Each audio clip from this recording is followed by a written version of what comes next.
At yun na nga guys, ito palang dalawang female nito nagkasabay na may itlog. Lupit talaga na ito, no? Breeder natin na to. Dalawa silang may itlog na, kaya kailangan ko silang ilipat. O ilipat ko yung isa sa ibang tank, tapos ito namang male ililipat ko rin sa ibang tank. Siguro kahit dito na, no? Pero meron kasi ito, ililipat ko na ng iba dito. Ayan, mga ano na yan, mga 2 months. Tapos mag-acclimate pala ako mamaya ito. Sa 20 lang muna ang ginagawa ko pag nag-acclimate. Pag transfer sa grow out pan para hindi sila sobrang dami. Kaya 20 lang muna. Tapos mamaya ulit yung 20. Meron dyan sila galing. Marami pang natitira dyan. Pag nailipat ko na lahat yung mga krillings dito, ilipat ko yung isang may female na may itlog. Ito nga pala yung aking mga krillings. Bali 20 sila, mamaya ulit yung 20. Lipat ko sa kanilang grow out pond.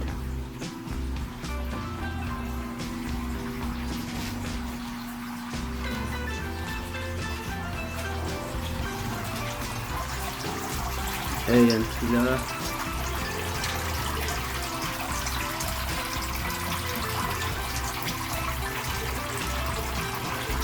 Ayan. Ang aking grow out pond. DIY lang to guys. Tutus plant, tapos nilagyan ko ng frog bait tsaka duckweed. Tapos mga hides nila dinamihan ko, gagawa pa ako, magdadagdag pa ako. Taas nito ay 5 inches yung tubig level. Ito palang trapal pad na ito, 4x2x1.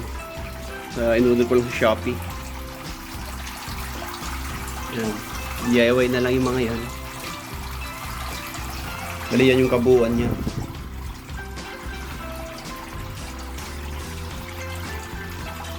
Madami na ng padami.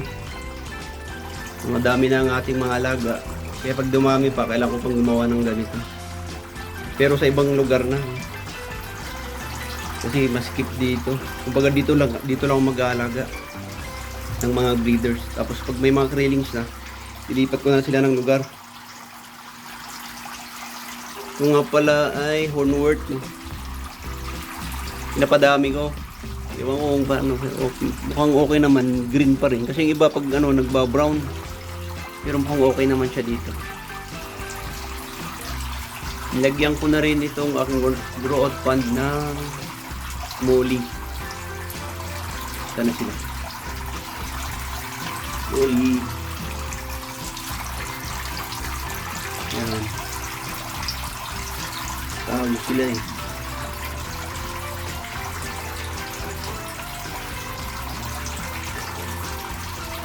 Yung water pump ko pala, 6 watts. Kaya naman.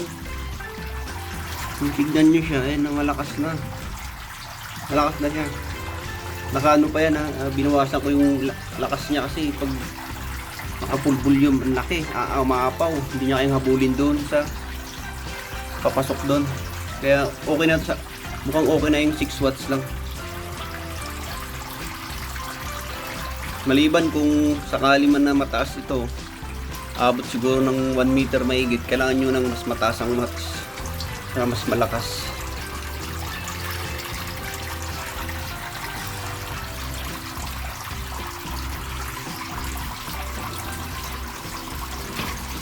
Ito pa lang aking hornwort, sana ay dumami. Kasi magiging pagkain din ng ating mga krillings to. Duckweed. Lagyan ko na rin ng duckweed din sa para paano dumami.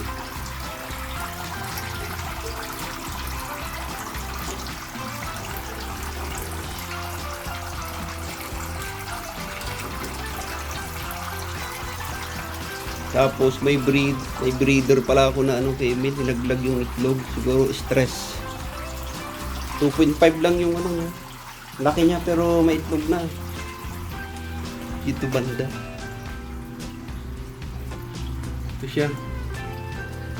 Nag-molt nga pala ito. Nag-molt yung ating male. Ito yung sinasabi ko na female na nangitlog pero naglag. Na-stress siguro. Kaya ang gagawin ko dyan, iwalay ko muna. Samahan ko ng iba kasi nambubuli na to eh. Samahan ko ng ibang male. So, i-condition ko muna para hindi sila magbulihan. Sayang din. Pero ang size nito nasa 2.5 lang. Malit lang. May itlog na. Gulat nga ako eh. Ito nga pala yung isang female ko, no. Marami yung itlog. Ito marami din. Kaya kailangan nang i-isolate.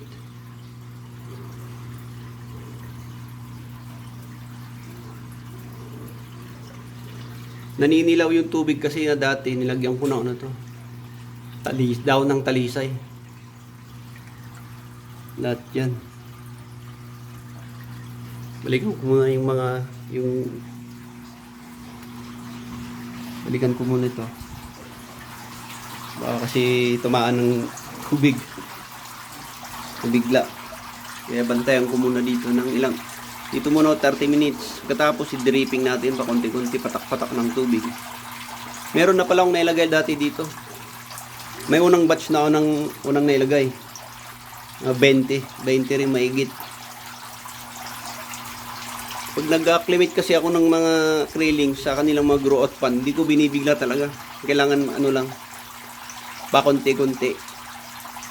At saka mayroon siyang pagitan na araw.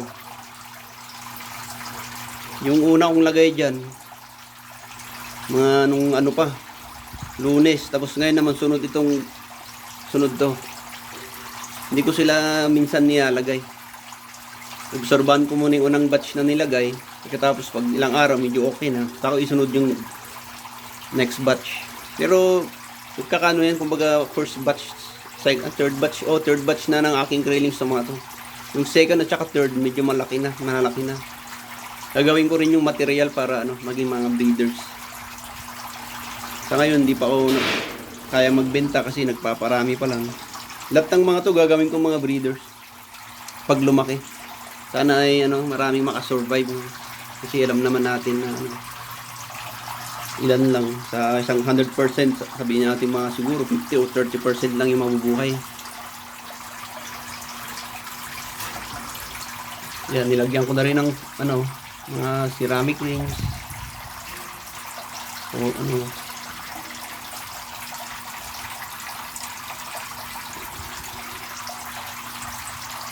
hanggang dito na lang guys. Maraming salamat sa panunod.